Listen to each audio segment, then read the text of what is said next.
इस वक्त हम बीजेपी के राष्ट्रीय प्रवक्ता और सुप्रीम कोर्ट के एडवोकेट सिद्धार्थ यादव जी के आवास पर हैं, जहां हम उनसे बात करेंगे और दुनिया की और देश की बड़ी खबरों पे उनकी राय जानेंगे।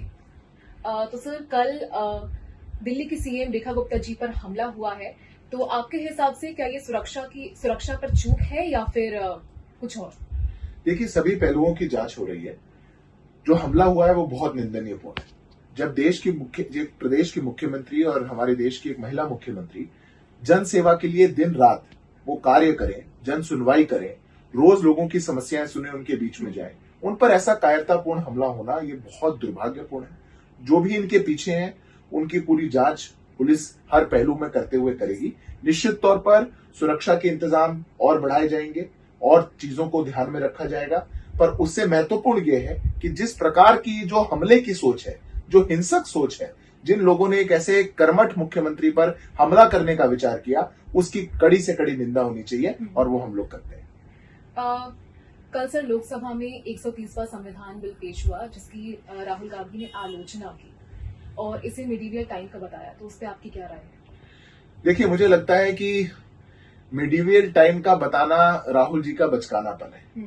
अगर देश के संविधान निर्माताओं ने ये बात सोची होती कि अगर आने वाले भविष्य में भ्रष्टाचार करने वाले मुख्यमंत्री और मंत्री अपनी कुर्सियों को नहीं छोड़ेंगे, तो वो निश्चित तौर पर संविधान में ऐसा प्रावधान पहले से ही बना करके गए। पर संविधान बनाने वालों ने आजादी के समय में सोचा था कि इतनी मोरालिटी, इतनी शुचिता, इतनी गरिमा तो बचेगी हमारी राजनीति में कि अगर किसी पर आरोप लगाए जाएंगे और कोई जेल में जाएगा तो उसको वहां से अपने पद से वो स्वयं इस्तीफा दे देंगे। पर हाल ही में जो घटना हुई, दिल्ली के मुख्यमंत्री को हमने देखा, दिल्ली के शिक्षा मंत्री को हमने देखा, स्वास्थ्य मंत्री को हमने देखा, तमिलनाडु के मंत्री को हमने देखा।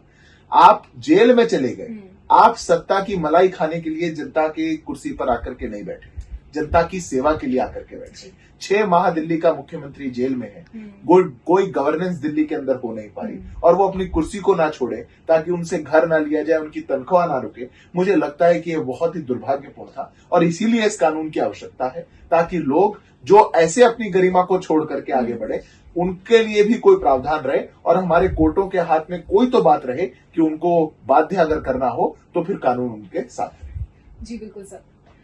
तो ये थे बीजेपी के राष्ट्रीय प्रवक्ता सिद्धार्थ यादव जी। इनसे हमने बात की, इनकी राय जानी। इसी के साथ हम इसको यहीं पे एंड करना चाहेंगे। कैमरा पर्सन रश्मि गुप्ता के साथ मैं राजप्रीत कौर।